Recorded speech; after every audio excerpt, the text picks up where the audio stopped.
Hi, everyone. Mike Malatesta here, and welcome back to the How Did Happen podcast. On this podcast, I dig in deep with every guest to explore the roots of their success, to discover not just how it happened, but why it matters. My mission is to find and share stories that inspire, activate, and maximize the greatness in you. On today's episode, I'm talking to an amazing problem-solving entrepreneur who loves connecting people to create win-win-win solutions for clients. I think that a lot of people want to actually get to know people, but they weren't taught to start there. I think human nature is, I want to learn about you and who you are and what you do.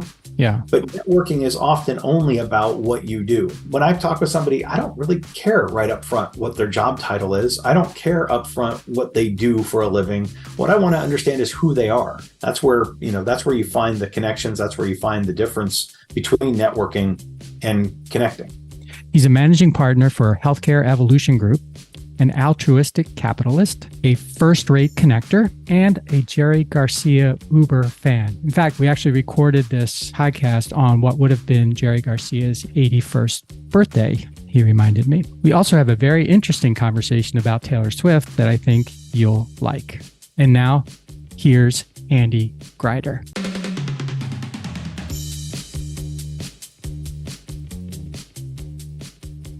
Hello, Andy. Welcome to the podcast. Well, Mike, thanks for having me. It's an absolute pleasure to be here.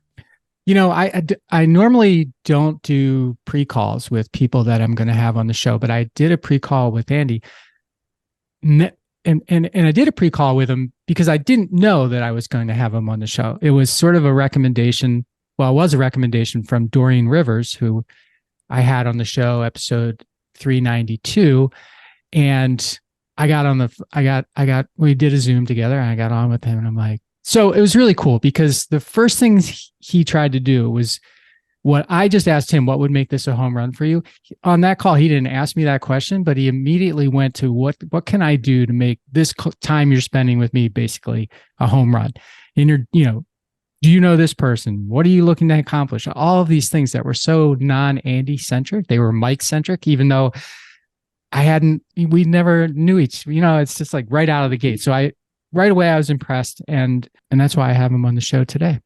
Thank you, Mike. I really appreciate that. Andy, I start every show with the same simple question, and that is, how did it happen for you? Wow. That's such a loaded question, Mike, which, fortunately it gives us time and effort, energy to go through the rest of the show from here then. But it's been a very unwavering vision and belief that there's a way to do good for everyone. There's always a lot of hard work and trial and error and everything that goes into that. But for us, the process of putting together what we've put together now, and this sort of overall achievement in this round of our problem solving side of things, it's been very gratifying because we're building this out so it's a win-win-win for everybody. So it's a win for, in this case, the doctors, their patients. Sometimes it might be a business and their client, but where we can leverage bringing solutions to the market where they're going to be beneficial across the board, we can give back. That's where it really happened. It's when I realized we can do all this and give back. We call it altruistic capitalism. We can talk about that more later, but to me, when you give back in a business-focused manner, that's really one of the biggest keys to having a successful business and having a really fulfilling day every day. Okay, that's fair enough. Before I get in, so you're talking about Healthcare Evolution Group right now. Let's do a couple things. First of all, you mentioned altruistic capitalism. I feel like that's a term that a lot of people can pretend they know what it means, but maybe don't know what it means, or certainly don't know what it means specific to how you used it. It's funny because I think you're onto something there very much, Mike, is that term means different things to different people. So, to explain what it means here for us is we want to do good things for other people. And when they make us money, then we use that money to do more good things for other people. In large part. Yes, we of course have to take care of ourselves to some degree, but there's an awful lot of giving back in all three partners within Healthcare Evolution Group. we do as a business and we do personally as well. And it's really important to all of us that we are able to do that. And we look for partners, vendor partners, clients, and the like that all have the same sort of mindset, that all really understand that. So we try to expand it, exponentially from there too. Okay. So why don't we get into specifics about just general overview, what Healthcare Evolution Group does. And then I want to put it to the side for a second and go back in time for a little bit, if that's okay with you. Oh yeah, I'm down with that. That's good, Mike. So, Healthcare Evolution Group, just as again, we're problem solvers. We happen to end up in healthcare this time. And with that in mind, we work on a lot of different phases of the process, but in the end, what we're trying to do is help doctors better serve their patients, help patients avoid emergent care situations, and help doctors with the morass of new laws, rules, regulations, requirements, mandates, et cetera, that are out there that can range anywhere from their compliance with what's called a law called MACRA, to raising their RAF scores, to getting their patient scores improved, their patient population health improved. It can be adding new revenue streams, like in the wound care world, something they normally would have always referred out. Now they can actually capitalize on it and do well by their patients with. We even help them with the onerous parts of their business, and then some personal things like increasing their privacy and helping them protect their wealth.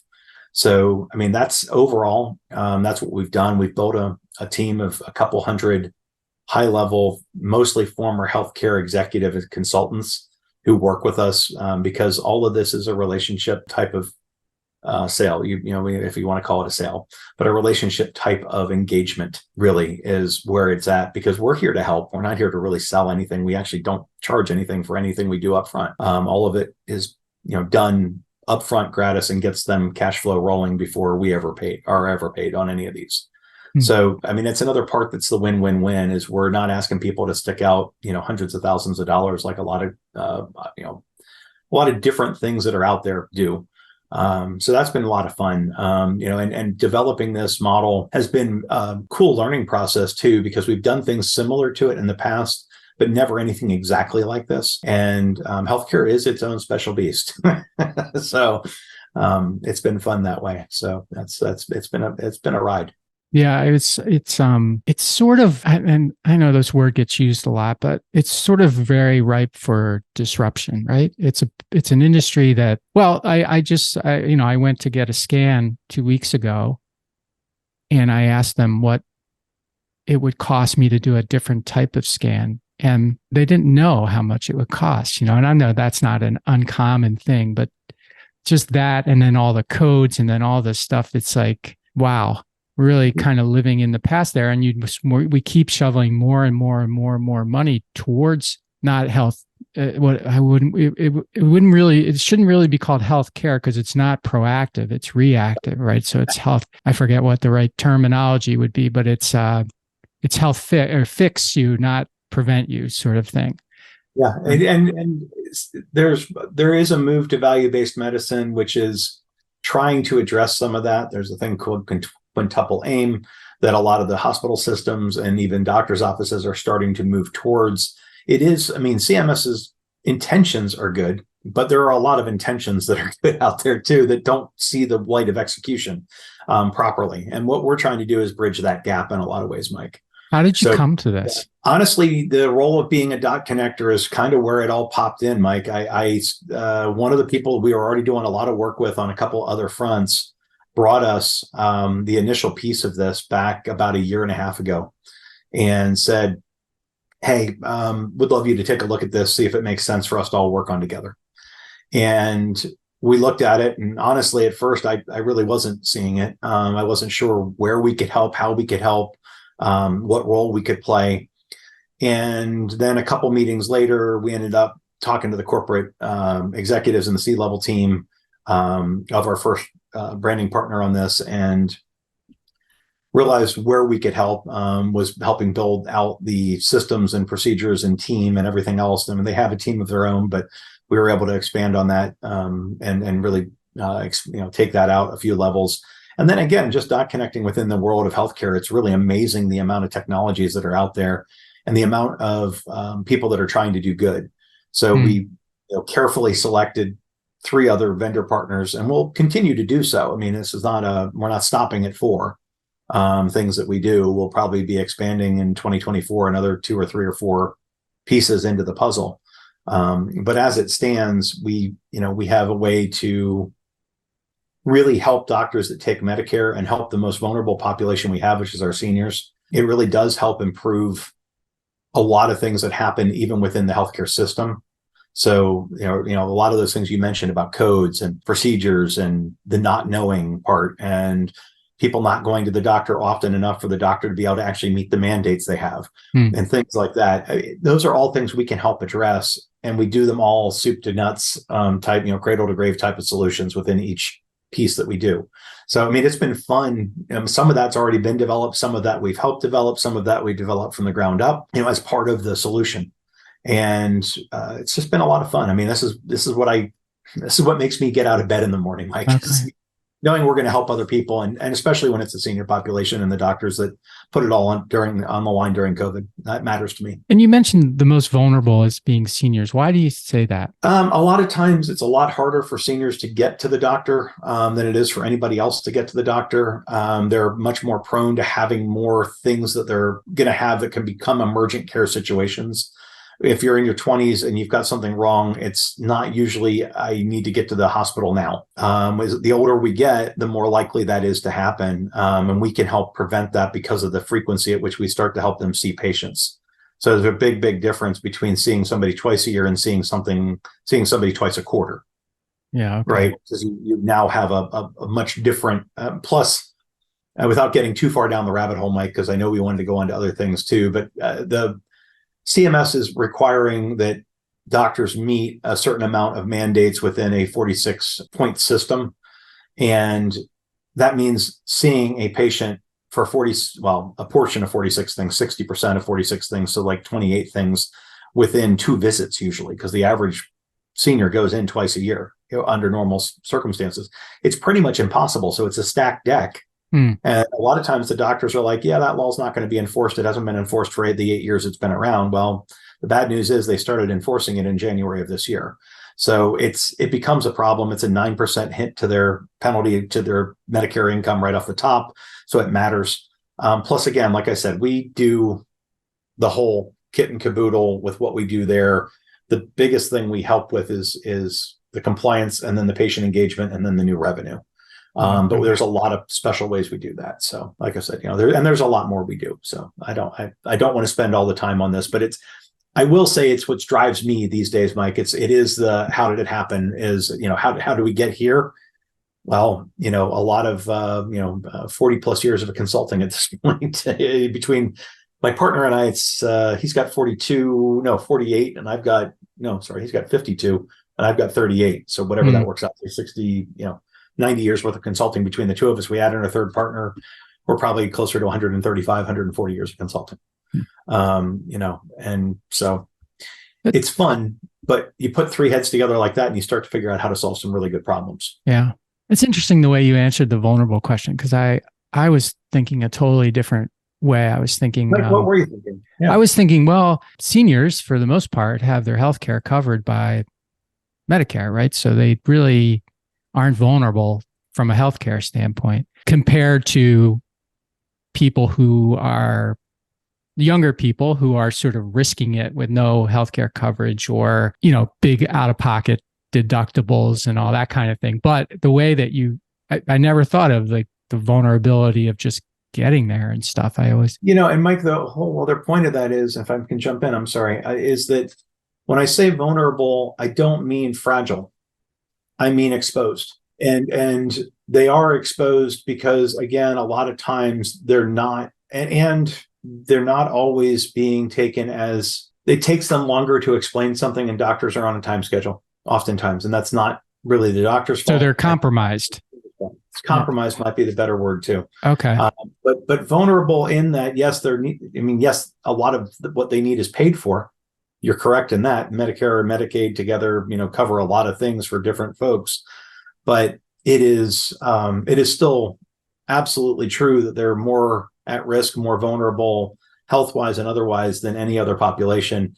And again, because of the way the system's set up, they often don't get a lot of them. The reason those mandated points are there is because they're all things that need to be checked on an annual basis. Okay. And a lot of those just don't get checked. And that puts them at even further risk because there hasn't been a benchmark each year to say, hey, we've triaged, we've done a risk assessment, we know where Mike stands right now, this quarter. Again, as a doctor, as a practitioner, I probably don't have time to do that. We make that possible. So, okay, fair enough. I appreciate the clarification. And you mentioned CMS a couple of times, and for me and others who don't know what CMS is, what is that? Center for Medicare and Medicaid Services. So it's the government agency that sits over top of a lot of the regulations that are over top of Medicare. Well, all of the regulations that are over top of Medicare and Medicaid, both. They also have a lot of play in all these different, the macro law and pieces like that. So, I mean, whether it's legislation, whether it's steps and processes or whatever else, it's going to flow usually up through CMS. Okay. If you take Medicaid, if you take Medicare as a doctor. Okay. And so if I had to sum up at least one portion of what Healthcare Evolution Group does is I'm going to try, and you can tell me how I screw it up, but you essentially leverage your understanding of all the Medicare requirements, package that up into a value-added proposition for the physician so that one, they're not breaking any rules, and two, they're getting maximum reimbursements, let's say, for the procedures that they do. Am I anywhere close to what? You are very close in a lot of ways. I will also add that anything we generate for them is brand new income. We're not robbing people to pay Paul. It's stuff they weren't doing before. We also give them a lot. We're very malleable and flexible in what we can do to help them. So they get a lot more choice. If maybe they don't want to do annual wells, or they don't want to do cognitive tests, or they don't want to do this, that, or the other for whatever reasons. And each doctor's different. We can work within their realm of what they need to make that happen for them. Okay. So, and then the last part I would say is that, there's a lot of people, this is the way I usually explain it, Mike. There's a lot of people that do the data crunching and the compliance side of things. There's a lot of people that say they do that as well and then charge you. There's a lot of people that do the engagement piece, or the population health improvement piece, or the RAF score improvement piece, or they do the revenue enhancement, or they do things like getting time back for the physicians and helping the doctors see the patients they really need to see, that need to see them, that kind of thing. We do all of it under one roof, under one comprehensive solution. So, and no upfront cost, with no real integration needed, no HIPAA risk, nothing like that. So there's a lot of benefits, but it takes a long time to explain, as I've heard. So sometimes people get lost in the minutia. Oh, I already have somebody that does that. If I had $1 for every time I heard that, I'd be sitting on an island instead of sitting here talking to you. Yeah. Well, that's a struggle that a lot of us face in our businesses, right? We have something new, different, but with the audience has commoditized us into something that they've already seen or recognized. Well, and it's human nature. I mean, Mike, right. Anybody's fault. That's just human nature. That's what we do. We look to find things we're comfortable or understand, and amalgamate what we are seeing with that. Make that synchronistic. And that's just what happens there. So I don't blame anybody for it, but I will say that we have yet to run the report we run up front for folks where we couldn't help somebody, not once. Even in some of the larger groups that we've worked with, in the hospital systems we've worked with, they're like, oh, we have this sewn up. We've hired 48 different companies to do all these things. And we run the reports, and it's like, yeah, they're still leaving, tens of millions of dollars a year, or hundreds of millions of dollars a year on the table. Ouch. Tens or hundreds of millions. Yeah, that's a big ouch. Yeah, and that's worth a listen. It's totally avoidable, Mike. And that's the other key. That's the other part that I always say to people is, this is not a mistake that's hard to correct. This is not an opportunity that's hard to capitalize on. All right.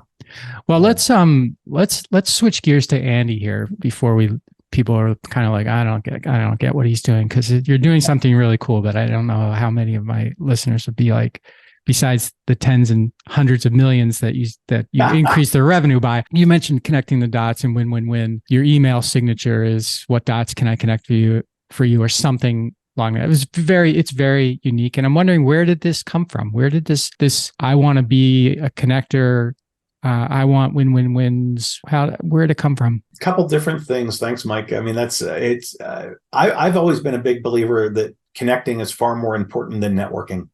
So, I mean, I learned to network when I was in my early 20s. And that meant going out to, business happy hours and, speed networking, speed dating type events that really never brought anything back to me other than a pile of business cards and a bad fuzzy memory about what happened. It didn't usually lead to business connections. But what I started doing then is I started saying, okay, I need to have conversations with people like you and I had the other day, Mike, where we learn about each other, where we get to know each other, where I understand who I'm talking to and what do they need. So I can say, hey, I know somebody who does X, Y, and Z, and that would actually fit your needs of, because you've expressed X and Z, but, and I think probably Y is in there somewhere. This is a person that can help you. The other thing is by doing that, you learn who they are and you learn whether they're somebody that you want to be working with ongoingly. And, whether you want to be able to refer them or not. If somebody has a solution, it doesn't mean they're a good fit. If they have a solution and they are personality wise and otherwise a good fit, then you have a connection. And that's again the difference between, to me, the networking and the connecting side, in basic terms. And then the other thing that kind of did it for me was seeing how incredibly far reaching a lot of the introductions that you could make, what effects they would have. And the ripples that they would send out from that one pebble you threw out, and then it just cascades. It's a ripple in still water, right? It just goes and goes and goes and goes until it hits the shoreline. And if you throw it in the right pond of water, it might not ever hit the shoreline, and it'll just eventually dissipate. But if somebody else throws another pebble, because they, it's a lot of pay it forward mentality, Mike. It's a lot of, that's where the win-win-win comes from too, is I'm a big believer. I've had it ingrained in me. Thanks, Mom. Thanks, Dad. Since I was a little kid, that you do right by others, and then right comes back to you, right? And you're kind first and foremost. Those kind of things. You develop things that are a win for everybody. And I won't say I've always been good at that. I've tried to be good at that, but there's been some changes in the last few years that have caused us to be able to get a lot closer to being very, very good at engendering those results. Let's get practical about networking versus connecting, if you don't mind. Yeah, come on. So when I think about networking, sort of along the lines of what you said, I think of situations where someone is trying to sum you up and put you in a box in a minute or so. And while they're doing that, they're looking past you to someone else that they are going to attempt to do the same thing with after they leave you. Can I sell you something is what's going through their filter. That's the matrix. Does that resonate with you as networking or no? Yeah. And I mean, it's, I think that a lot of people want to actually get to know people as well, but they weren't taught to start there. I think human nature is, I want to learn about you and who you are and what you do. Yeah. But networking is often only about what you do. When I talk with somebody, I don't really care right up front what their job title is. I don't care up front what they do for a living. What I want to understand is who they are. It's, I think there's a lot of that in this show too, Mike. I think there's a lot of getting to know somebody for who they are that matters, because that's where the magic is.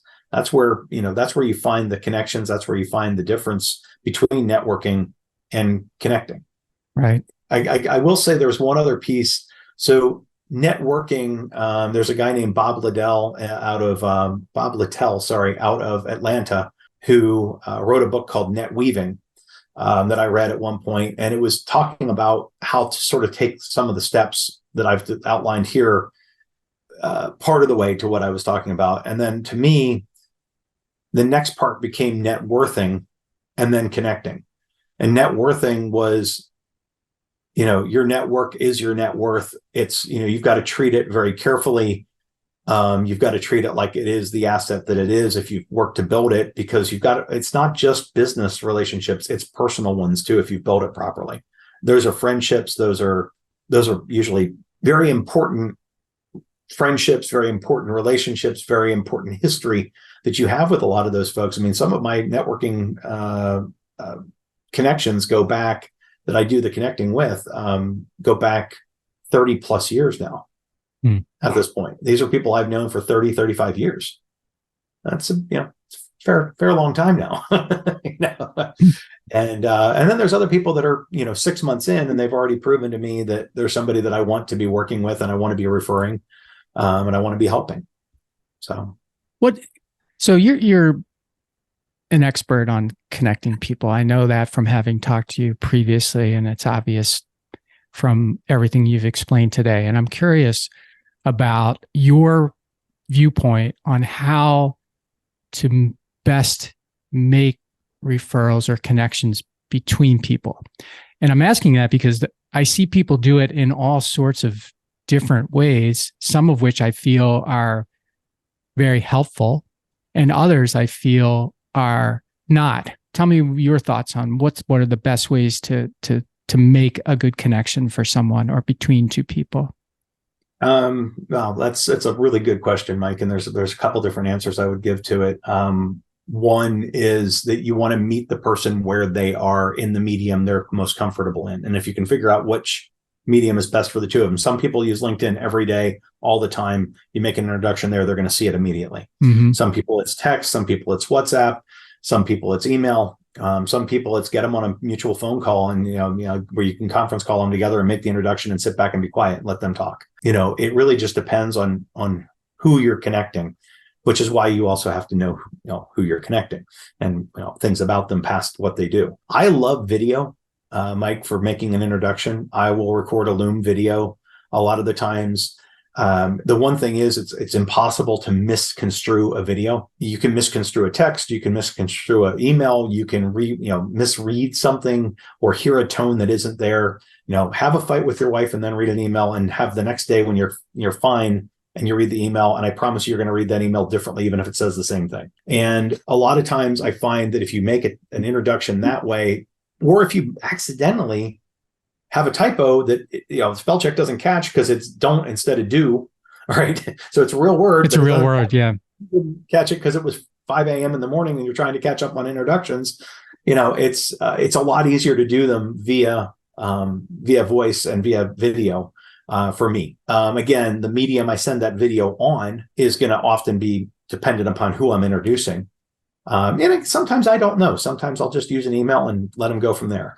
But the other things that are important in that introduction, and really important, is it's not Mike meet Andy, Andy meet Mike, and I'm out. It's Mike does these things, Andy does these things. Here's why I'm putting you guys together. And then two very important, and you've got to tell them why. Because if you don't, you run the risk of them getting together and going, hey, I don't know why we're getting together, but Andy said it would be a good idea. Mm-hmm. And that's not a very helpful introduction. You need to tell them why you're putting them together. And if you can't come up with a good reason, it's not a good introduction. So the why then in the introduction or in the video is the way that you're basically granting yourself the permission to make it. Because I was going to ask you before you said that, do you think asking for permission to connect someone is appropriate or not? Depends on the relationship. Because if you already have one where you can make that, they've said free reign, go ahead. But yeah, I'm always going to ask. I mean, and oftentimes what I'll do, it prolongs the process a little in getting the introductions out, which is never a good idea when you're as busy as people like you and I are. But because it just gets pushed further down the line. But if it's somebody that I'm new to and I'm saying, hey, would it help to know? I try to ask that, first of all, in the meeting. I'll send over information like a LinkedIn profile or an interview or an article that they've written or something like that, and say, hey, if after you've read this or looked at this, you want an introduction, let me know. That kind of thing. I try not to assume that people that I come up with in my head are going to be the solve for things. That said, I have a reasonably good track record, and I don't mean to sound pompous or overly arrogant by saying that, but I usually do have a pretty good idea of people that are going to be helpful. But you're right, you should always ask for the permission. And it's amazing, once you make one or two good introductions, you usually are pretty much given carte blanche. Go ahead and make whatever introductions you want. The last two things I wanted to say about the introduction itself, though, and they're key because they really matter, is at the end of the introduction, whether you're typing it, writing it, texting it, videoing it, whatever, you want to ask two things. First of all, if there's anything more I can do to help facilitate all this, please let me know. And secondly, once you've had your meeting, please let me know how it went. And if you'd like me to sit in, let me know that too. Because if you don't get them to get some skin in the game to reply back for the introduction, it becomes a exterior thing. If you do, it becomes symbiotically interior, and now you're actually tied into seeing what happened with that introduction, because the other thing you get is feedback. Yeah, I mean, I got feedback ranging from, hey, just didn't get this guy. Really appreciate you putting me together, but we spent 30 minutes and it was like oil and water. Or more, hopefully, thankfully more often, it's, hey, we really saw some cool things. Loved what you saw. We also found this, this, and this, or loved what you saw. I think there's something we can do there. Or, hey, liked what you had to say, but I just don't think there's a there right now, time-wise, materials-wise. We're too similar. There's too many things we do that are the same. We're actually competitors. Not a mistake I make that often anymore, but occasionally, because I still see win-win-win everywhere, Mike. Yeah, But those are really big keys. Yeah, absolutely. Thanks for exploring that with me a little bit, because I go back and forth, or I have people who use certain techniques, and some of them I think are effective. I like being asked permission. And certainly, I think you said it best. If you're going to connect someone with someone, tell them the reason why. Don't just say, hey, I think you two guys should talk. I think the other thing you said that's really important is to ask people to follow up with you about it, because the last thing you want to do is make crappy connections, or make a connection and the person doesn't do anything with it, right? That makes you look like they're not helping you when that happens, right? So I really like that you asked for the feedback, or to even participate, Andy. Not many people, I haven't had that experience where many people do that. It's rare that it's needed, but sometimes people feel more comfortable, and again, I value the people that I'm putting together on both sides of the equation. It's very rarely for the benefit of just one of them. Yeah. And that's the other part of when you're looking to put them together, try to look for something that helps both of them. If it isn't going to be that way, like I had one the other day that I said, this is literally a one-sided introduction. One of you needs what the other person does. And I don't see anything other than that here. Mm-hmm. But I was asked directly, do I know someone who does ABC? And this guy does ABC, and he does it better than anybody I know. So there you go. And it's funny, the two of them have had 2 talks in the last 2 weeks. And they're now having dinner together 2 weekends from now at one of the country clubs in Atlanta. Okay. So, they've become friends. They already like each other a lot, and it worked really well. And I think there will be more there than I ever suspected there would be, because of that friendship, because of the fact they connected, and again, you look for the small things. Hey, Mike happens to be a beer can collector from, old beer cans from Pennsylvania. And I know you're a big Pennsylvania craft beer fan, and you guys might even have something to talk about there. Throw in something colorful, throw in something that's interesting, that shows that you actually listen to the other people as well. I mean, and I'm not saying it as a scorekeeping point, but on an empathetic, human, caring point, let people know that you're actually listening to them. Let people know that something they said sunk in with you, and don't be afraid to make it a 3-minute introduction or a 4-minute introduction if it takes that long. It's nice when you're out in a minute or 90 seconds, but if you find something where you've got something to say and you want to express a story that happened with Mike and I were talking, and this happened, and I thought of you, and blah, blah, blah, blah, blah, and I thought you two would be able to find some synergies here, and it takes you 3 minutes to tell the story. Look, Mike, I'll put it this way. If a good introduction isn't worth 5 minutes of your time, then probably the introductions won't keep coming. Right. From anybody, not just from me. I mean, from anyone, because it's not a lot to ask if you're taking the time out to make the introduction for somebody to listen to it and get back to you after they meet with someone. At least I don't see it as being a big deal. One other thing. Very, very, very important to be transparent if you are going to be paid on any introduction that happens. Like, for instance, if you make an introduction to a company that you have an agreement with where you get a referral agreement, you need to tell people that up front. Right. I tell people that all the time. Somebody asked me one day, do you get paid to make introductions? I said, it depends. Sometimes, in fact, probably most of the time, I'm making them because it's an altruistically smart thing to do. It's I guess the other term is enlightened self-interest. I know by helping other people that it comes back karmically. Mm-hmm. And there are people that I have that are vendor partners that I work with that will send me a referral thank you if somebody does work with them. But I'm not ever going to put somebody with somebody because I'm getting their referral payment. And that's why I said to them, I said, it really depends on how you look at that. Do I sometimes get paid? Yes. Will I always be clear with you? Yes. And it's very important to be. But am I doing it because I'm getting paid? No. I'm doing it because this person has a service that is valuable for you. Right. You wouldn't have known about otherwise. Thanks for adding that. That's really important. You can't have somebody find out later because they will immediately think, oh, I just got sold instead of. Catfish. Yeah, I got catfished. I got catfished. Yeah. And that's no fun. So again, I mean, well, that's true for any communication you have with somebody, Mike. It's full transparency. Right. Warts and all. It's always full transparency. I mean, that's another thing I do with my intros is there's a lot of times it's a caveat emptor. If I'm making an introduction to somebody and I'm setting it up in a meeting and saying, if you'd like to meet this person, here's, why I think it would be a good idea. Let me know if you want the introduction. But, oh, by the way, I should also mention that, blah, blah, blah, blah, blah. If there's anything there that's the detractor or a nuance or an eccentric moment or whatever else it might happen to be, because that's also important to know going in. Not everybody sees everybody else the same way that you do. So it's always important to note the extras. So when I talk to you, I'm going to switch gears a little bit here. When I talked to you the first time, before we got off the call, you asked me what kind of music I liked. And I told you what kind of music I liked, or some of it. And then you offered to search your billion hours worth of music library to find pieces, songs or recordings of these artists that I like that maybe, you can't get anywhere else. So that's a really intriguing part of you, at least it seemed like it to me. So let's talk about music. Where did this love of music come from? How have you pursued it? What are you doing with it? Well, so as a kid, if I sing in the shower, the water still goes the other way. I can't carry a tune to save my life. I can remember every lyric, so it's an interesting curse.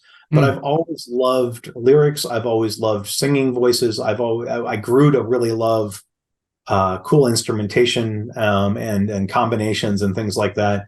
I'll give my parents, again, a lot of credit. They brought me up in a household where we listened to everything from classical to, it was the 70s, so there wasn't rap and there wasn't, not too many people were listening to opera at home and things like that. But I mean, we listened to just about every genre of music when I was growing up, with a pretty heavy emphasis on the folk realm. And so I fell in love with singer-songwriters, Cat Stevens, Joni Mitchell, Paul Simon, people like that, Bob Dylan, the Beatles. I mean, that was my parents' biggest wheelhouse, that and classical music. So I got introduced to a lot of stuff there. And then I'm somebody that's a sponge. I like to learn new things. I like to try new things. And so I started listening to all sorts of different genres of things, whether it was heavy metal or hard rock or classic rock or jazz or folk or whatever else. I mean, I was all over the place with what I started listening to in probably in the middle of high school onwards. And a very interesting break happened in my junior year in high school. Without naming any names to protect the guilty, I had a high school teacher who had a band, and I happened to be out with friends, and they were getting ready to load in, and their sound guy was sick. And he said to me, he's like, "Hey, do you happen to have any idea how to run sound?" I said, "No, but I'll give it a try."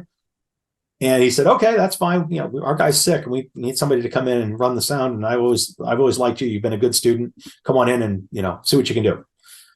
And it was my first taste, and it was horrible. I mean, I did a horrible job, but it told me how much I could improve, and it told me what I could do to help a band sound great. And I realized I had an ear for it. I just didn't understand how to do it. So I got a lot better at it. I ran sound throughout college. I've run sound up until about 5 years ago. Two reasons. One, my hearing's not what it used to be. So I stopped when I realized I couldn't make the band sound as good as I used to be able to.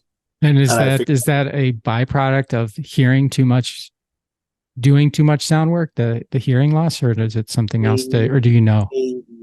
I don't know. Okay. I mean, I guess there's a possibility of that. I still go to shows. I do wear earplugs now. But it's possible. Okay. But there's a magic about live music, Mike, and that's what really drew me in.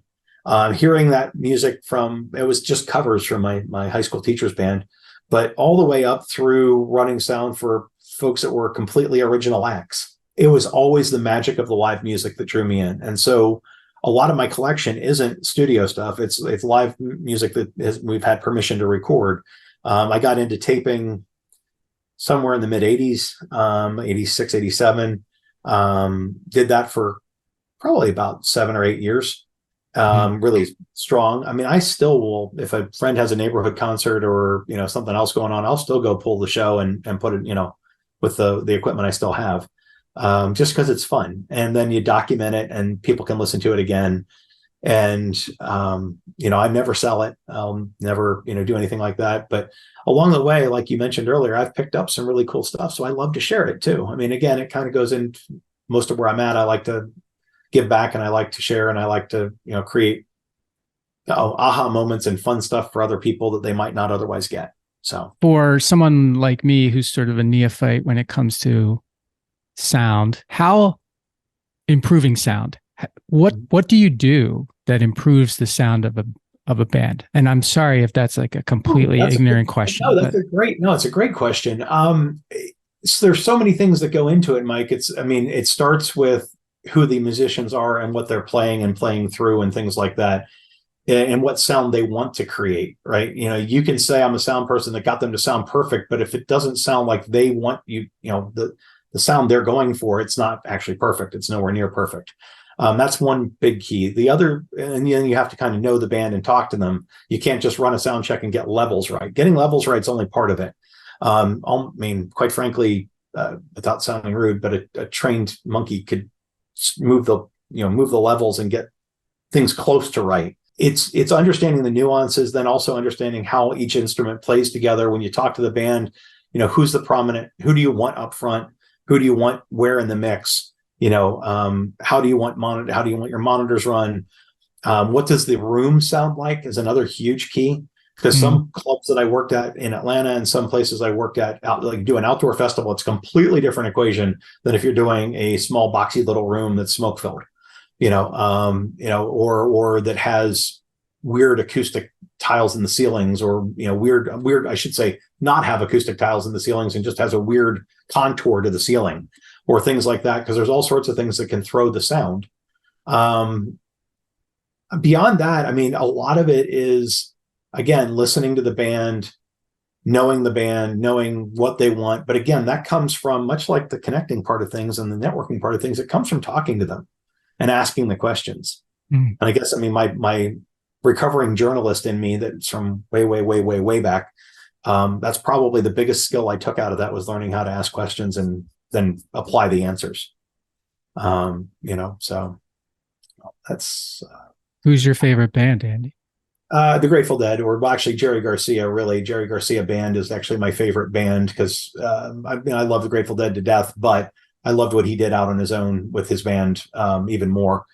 But what was the difference? I'm sorry, what was the difference? Well, the Dead we always used to say the Grateful Dead were the party and Jerry band was the church. Oh. And Jerry was much more soulful, much more Motown funk. The covers he would do were much deeper cuts a lot of the time, or much less things. He covered Dylan, the Dead covered Dylan, but there were, if he covered people, it was usually stuff that he wouldn't have covered with the Dead.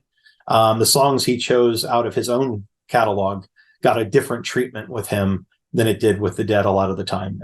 It was a lighter, funkier. And the last part is, Jerry was a lot more relaxed when he was with his own band. He didn't, even though it was Jerry Garcia band, he didn't have to be the leader. He was just one of the members of the band. In the Grateful Dead, he was thrust into that role of de facto frontman, and he never was comfortable with that. And it sometimes came through. I see. But that said, I never had a Jerry Garcia band show take me as far out into the, musical spectrum as the Grateful Dead did on a good night. So it just depends. Really, it depends. It's just like, do I reach for Miles Davis or do I reach for Earl Klugh if I'm listening to jazz? Do I want somebody that's, the bright, trumpets, or do I want somebody that's the clean acoustic guitar? Yeah. Right.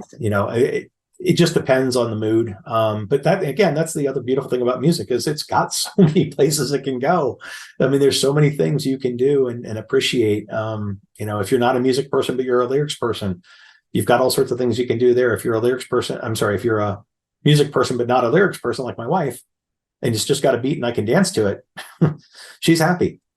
But she doesn't, very rarely does she pay attention to lyrics.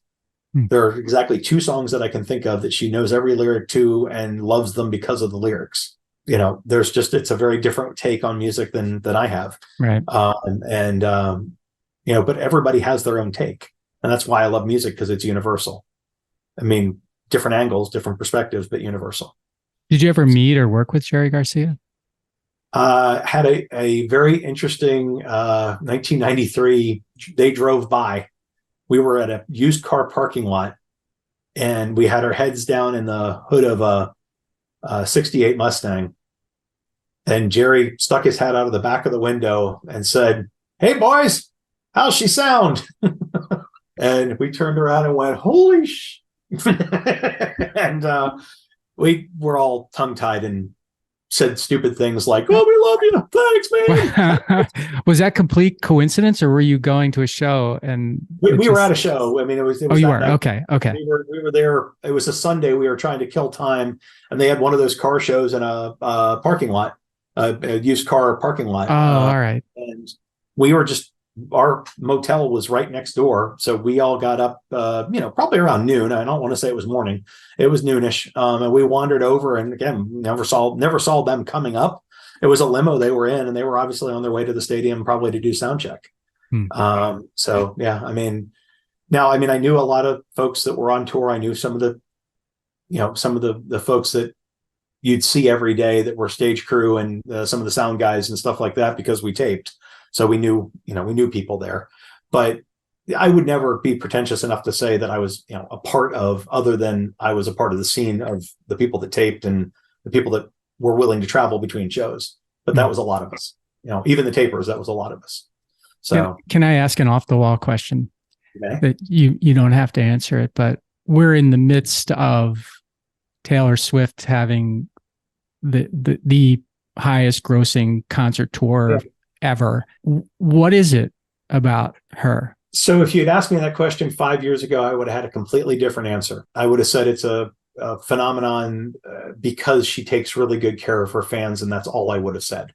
She really acknowledges her fans. She plays to her fans, and that remains true. In fact, it's gotten truer that she is an absolute goddess with her fans, and she understands they're her main piece of everything that she does. As far as whether she can sell out stadium after stadium after stadium, she takes really good care of them. The other thing, though, that I've become very impressed with ever since the album Folklore came out is actually her songwriting. She is a very good songwriter, and I understand she's got good hooks. She's got good nuances within her music. She knows how to write a good song, and she does a lot of it. I mean, she's got a catalog that's huge for somebody her age. Huge. The thing that it's funny because people will compare the Grateful Dead and her as far as the fans. And the funny part to me is her fans are way better than the Deadheads were in some regards, because they're completely supportive, no matter what era, no matter what time frame they got into Taylor with. Taylor, the Swifties are all positive. I wish I could say the same for the Grateful Dead crowd and the Deadheads, but we are a contentious bunch. The joke always goes, how many Deadheads to change a light bulb? One to actually change the bulb, and 98 to argue about which way it should have been done. We always have something that we're an opinionated bunch, whereas Swifties are a very collectively supportive bunch. And I'm not saying they're never critical, but I'm saying they're far less so. I look back on some of the things I was critical about in, the latter years, and I realized I would give anything to see him. It's his 81st birthday today, and I'd give anything to see him play again. Even if it was missed lyrics and, bad song choices, I wouldn't care because it would, one more shot. Okay. But it's, but she's got a special something going on. She's also she like a few other artists that I really respect and like, they don't back down from their stances. If they make a stance, they stick to it. They don't wish-wash just because they get pushback. Even if some of their fans get upset with them, they say, I'm sorry, but this is where I'm at. And they're gutsy enough to stand behind it. Right. And I think when you've got a platform like they do, if they've got an issue they feel strongly on, I don't see any problem. I think a lot of people are like, shut up and sing, and I don't agree with that at all. If you've got a position you're at, quite frankly, it usually comes through in your lyrics in a lot of cases. But if people aren't aware enough yet, then, actually saying something out loud is usually not an issue. Okay. So, well, thanks for the perspective. I felt, maybe someone like you would have a really neat perspective on that. And it's a good lesson, right? Treat your customers nicely. And be honest with them. And let them see the real you. Yeah, right. She's done smart things too. She's put safeguards in place. She will not meet fans after a show. If she does, she will not talk with them because of her voice. She's doing 40 songs a night on a 60 show tour. Right. You can't risk blowing her voice out because the other thing is, from what I understand, she would stand and talk for 4 hours if she was given the opportunity, because that's just who she is. Mm-hmm. And I do know an old childhood friend of mine actually is a DJ for a local station here in Pennsylvania, and she's known him and they've been friends since she was 15. And so he said that's exactly who she's been all this time. Well, was it Scranton that she's from? No. She's not from Scranton. Joe Biden's from Scranton. She's from near you. Yeah, I think it's Mechanicsburg, but I can't say for sure. Okay. So, speaking about talking for 4 hours, you are like the OG podcaster. You first started podcasting before microphones, I think. No, I was just blown away when you told me when you first started podcasting. I don't remember now, but tell me about your podcasting journey and what you're doing now with it. So 2002, I went back and checked. It wasn't one, it was two.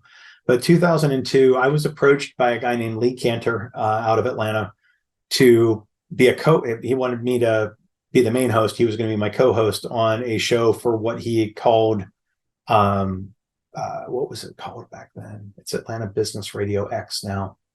It might have just been Atlanta Business Radio at the time, or Atlanta Business, ABR, I think was the acronym for it. But we started in a tiny little room in an office building that we rented out the room, and we had 3 microphones and a soundboard, and we had a sound engineer, and we did it Saturday mornings, every Saturday.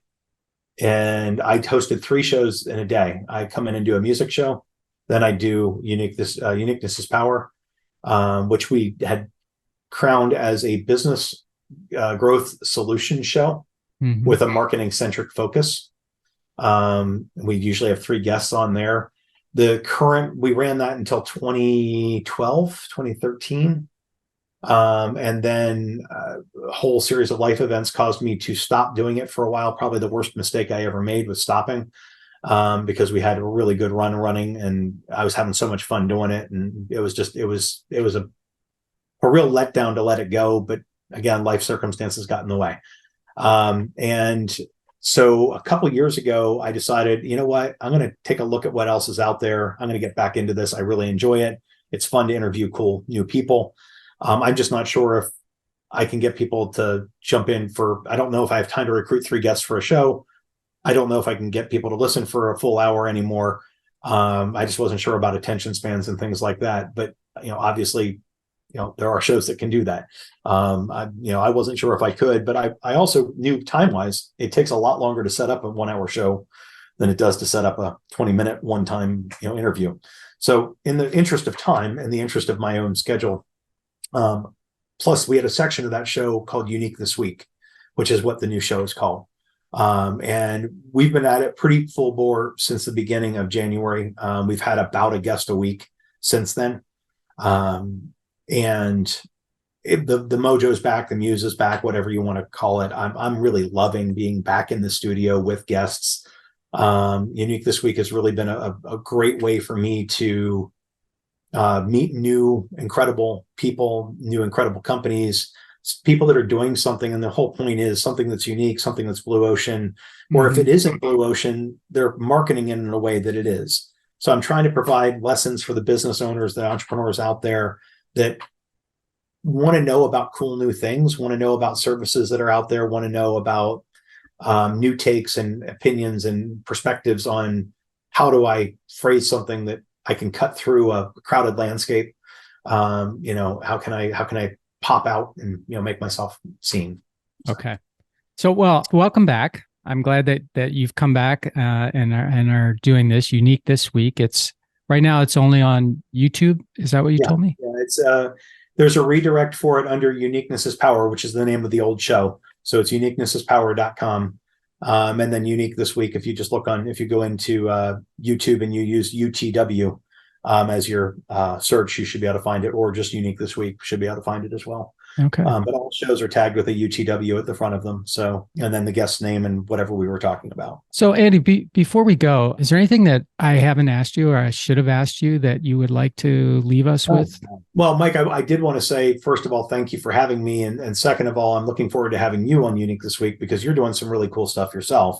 It made it very easy to ask the questions, how can I help you? It's always a pleasure to get to speak with somebody who is a good question asker. And quite frankly, some of your questions were both unique and powerful, which I found to be helpful. I can't really think of any that are popping to my mind right now that are ones that might be missed. Yeah, but I appreciate you asking very much. And how do you want people to connect with you? Do you want people to connect with you? Sure, absolutely. The easiest ways, my LinkedIn profile is one of the easier ways to get hold of me.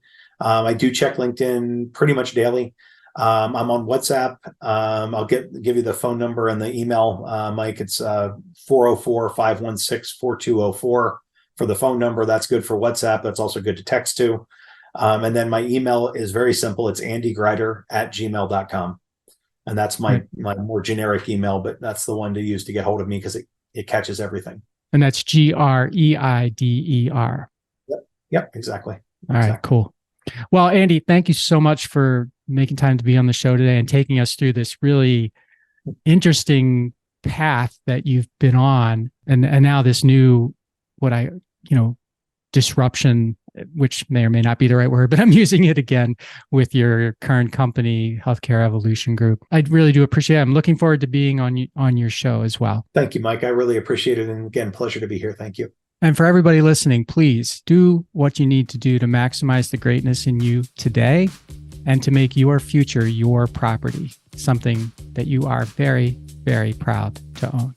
Hey, everybody. Thanks for listening to the show. And before you go, I just have 3 requests for you. 1, if you like what I'm doing, please consider subscribing or following the podcast on whatever podcast platform you prefer. If you're really into it, leave me a review, write something nice about me, give me 5 stars or whatever you feel is most appropriate. Number 2, I've got a book. It's called Owner Shift: How Getting Selfish Got Me Unstuck. It's an Amazon bestseller. And I'd love for you to read it or listen to it on Audible or wherever else, Barnes & Noble, Amazon. You can get it everywhere. If you're looking for inspiration that will help you unlock your greatness and potential, order or download it today so that you can have your very own copy. And if you get it, please let me know what you think. Number 3, my newsletter. I do a newsletter every Thursday, and I talk about things that are interesting to me, or I give more information about the podcast and the podcast guests that I've had and the experiences that I've had with them. You can sign up for the podcast today at my website, which is my name, MikeMalatesta.com. You do that right now, put in your email address, and you'll get the very next issue. The newsletter is short, thoughtful, and designed to inspire, activate, and maximize the greatness in you.